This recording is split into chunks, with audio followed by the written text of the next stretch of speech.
Bonjour, bienvenue sur Equiliforce. Aujourd'hui je suis en train de préparer 3 recettes pour un pique-nique d'anniversaire, donc des recettes un petit peu plus élaborées que d'habitude. Elles seront végétariennes et je vous présente le menu. Je vais préparer une terrine aux champignons et aux noix de cajou qui va ressembler un petit peu au foie gras. C'est une deuxième version de celle que je vous avais présentée pendant les fêtes et qui avait été très appréciée dans l'ensemble par les invités que j'avais eus. Je vais faire aussi un bon gros plat de lasagne avec du pesto rosso, un petit peu de fromage, des tomates et de la béchamel. Et pour finir, je vais faire une tarte feuilletée pomme rhubarbe. Allez, au boulot. Ici, on a ce qui me permettra de réaliser les lasagnes. Et de ce côté, quelques ingrédients tout simples pour faire ma tarte pomme rhubarbe. Je vais commencer par faire compoter cette rhubarbe. Il va falloir que je l'épluche, que je la coupe en petits tronçons, que je la fasse revenir avec les pommes dans un faitout. Donc ces rhubarbes, je coupe le bout. Et puis je tire comme ça pour que la peau vienne. Quand la partie supérieure de la peau est enlevée, bien, on fait des petits tronçons. Mes tronçons sont prêts, je les mets dans le cuve du Cookéo et on va faire compoter tout ça. Je vais ajouter ces pommes Granny Smith qui vont apporter encore un petit côté acidulé à la recette. Du coup, je vais attaquer la préparation de mes lasagnes. Alors, j'ai pris un plat rectangulaire parce que ce sont de grandes feuilles de lasagne comme ça que j'ai acheté chez Lidl. En plus, elles étaient en promo à 1,32 les 250 grammes. Ça a l'air de tenir. Chez Lidl également, j'ai trouvé cette béchamel toute prête. Alors je sais que c'est très facile à faire, mais j'ai pas tellement l'habitude. Et puis voilà, j'ai profité de l'occasion. Il y avait également ce grand pot de pesto rosso qui va me permettre d'apporter toute une saveur digne de l'Italie. Et cette petite boîte de tomates bio concassée, parce que je trouve que c'est assez important quand même d'avoir la mâche de la tomate. Et puis également de l'emmental, mais on peut ajouter de la mozzarella. En premier, je mets une feuille de lasagne qui va s'imbiber de toutes les sauces qu'on va mettre. Et puis pour éviter de m'embêter, je vais mettre les 3 éléments de garniture dans un même bol. Donc la béchamel, le pesto rosso et puis les tomates. On va quand même ajouter tout de suite du sel. Sinon ça risque d'être quand même un peu fadasse. Le poivre. Et je mélange. Après j'en mets sur ma feuille de pâte à lasagne. Et je mets ma deuxième feuille. Mais je vais devoir m'arrêter là parce que les autres sont un petit peu moisis. Je préfère pas prendre de risques pour mes invités. Je vais rajouter un petit peu de pesto rosso sur le dessus. Et je recouvre généreusement d'emmental.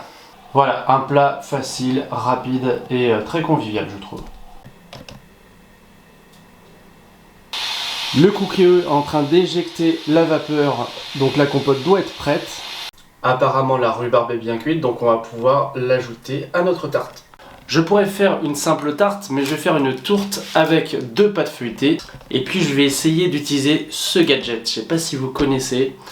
Le but, c'est d'obtenir une sorte de quadrillage ajouré sur la deuxième pâte. Et en principe, c'est joli. Mais est-ce que je vais réussir à faire quelque chose d'aussi esthétique que ce qu'on trouve dans les pâtisseries? On va voir. Bon, j'ai déroulé ma pâte sur le moule à tarte. J'ajoute la compote pomme rhubarbe. Ça sent bon. Je ne l'ai pas fait refroidir, j'espère que ça ira quand même.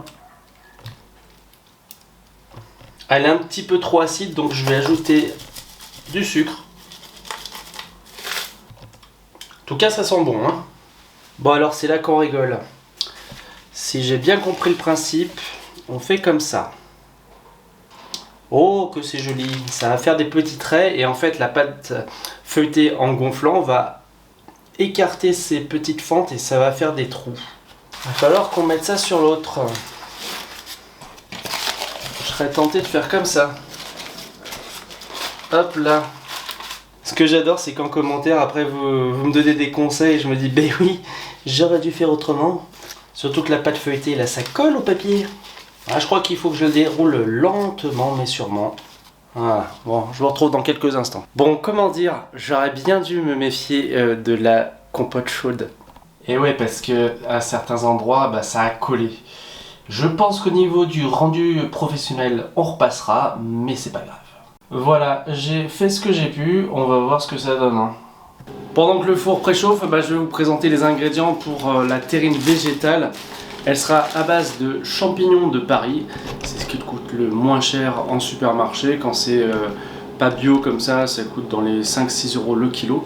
Et j'ai pris des noix de cajou en magasin bio que j'ai fait tremper au préalable, comme c'est en général recommandé. C'est ce qui va constituer la base de cette recette de terrine végétale. On aura besoin aussi d'huile de coco désodorisée. Elle va permettre, en se solidifiant, d'apporter de la tenue, de la texture à cette petite terrine. Je vais d'abord mixer mes noix de cajou. Je fais vite parce qu'il est un petit peu tard au moment où j'enregistre. Ce que je veux obtenir, c'est une consistance qui soit pas trop lisse, mais un peu granuleuse encore. Voilà, j'ai lavé mes champignons et je vais maintenant les émincer.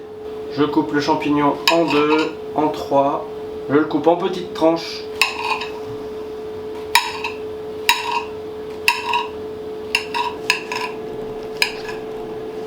C'est l'heure d'enfourner la tarte et les lasagnes. Dans une poêle huilée où je fais revenir de l'ail, je vais ajouter donc les petits champignons. On va les mélanger pendant 2 minutes. J'ajoute un tout petit peu d'eau. Et je baisse le feu pendant 5 à 10 minutes.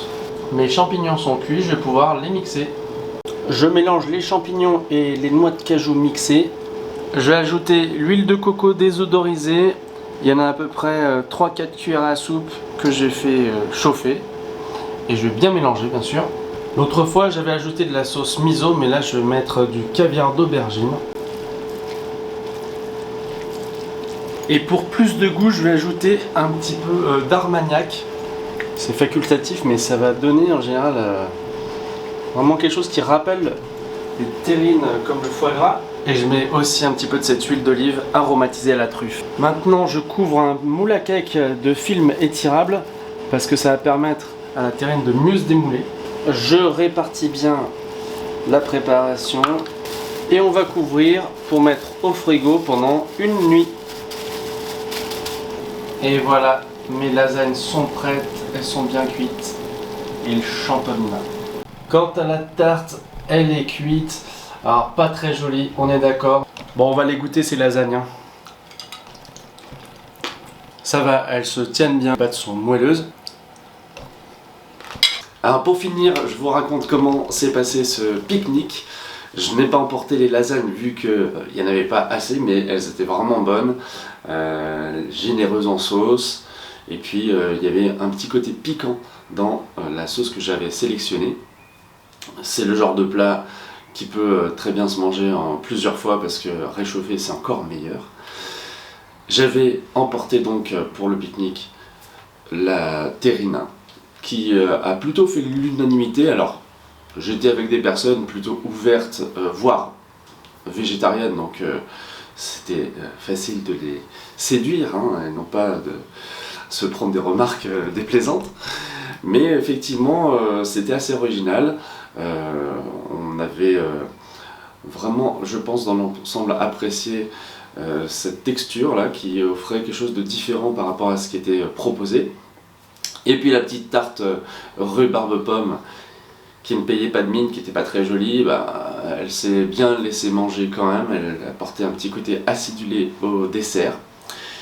Et je vais finir en vous racontant un petit peu ce qu'on a mangé d'autre parce que c'est mon ambition de vous donner des idées végétariennes faciles, notamment en cette période où il fait beau, il fait chaud, on a envie de partager des moments ensemble, mais peut y avoir un petit peu d'appréhension au moment de se dire qu'est-ce que je vais apporter, qu'est-ce que je vais faire pour que tout le monde apprécie, pour que ce soit pas trop bizarre. Voilà.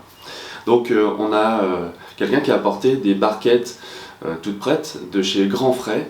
Alors il y avait une salade, je crois, de pâtes au curry avec un petit peu de poulet, et il y avait une autre salade qui était à base de betterave, de fenouil, de tomates je crois, et c'était une sauce vinaigrée, c'était vraiment original, j'ai beaucoup apprécié.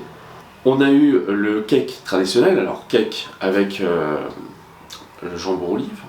Je rappelle aussi que le jambon, on peut le remplacer par du bacon végétal. Il y a la marque La Vie qui en fait de très bons. Et donc il y avait un deuxième cake apporté par cette personne. C'était un cake à la feta et au poivron. Et franchement, il était généreux, il était très très bon. Donc on s'est régalé avec ça. Et puis il y avait aussi un taboulé. Donc le moyen de faire une petite salade avec plein de petits légumes. Soit soi-même, c'est une recette que je vous ai déjà montrée sur la chaîne, soit qu'on trouve facilement en grande surface, voilà, quand on n'a pas le temps, parce que ça arrive aussi de vouloir manger et de ne pas avoir le temps, donc c'est pour ça aussi que je vous fais des retours de course régulièrement sur Equiliforce. Et en dessert, eh ben, j'avais apporté un millefeuille que j'ai acheté chez le pâtissier parce que ma tarte elle était pas très jolie et j'avais envie de quelque chose d'un petit peu plus pro. C'était un millefeuille qui était vraiment généreux, agréable, avec des petites touches subtiles donc de vanille dans la crème pâtissière. On a eu aussi tout simplement des fruits, myrtilles, framboises, fraises, ananas. C'était vraiment très agréable aussi parce que en général on mange un petit peu beaucoup dans ces repas et il faut penser d'apporter des petites choses fraîches comme ça qui se laissent bien manger. On n'avait pas de tomates cerises mais on aurait pu en avoir parce qu'il y avait du houmous, un houmous de la marque Blini avec du citron confit, et ben il était vraiment très agréable et on l'a fini hier parce que on n'avait pas pu tout manger. Bref, voilà pour cette nouvelle vidéo, dites-moi si ça vous a plu, comme d'habitude j'attends vos commentaires et je vous dis à très bientôt sur Equiliforce. Salut!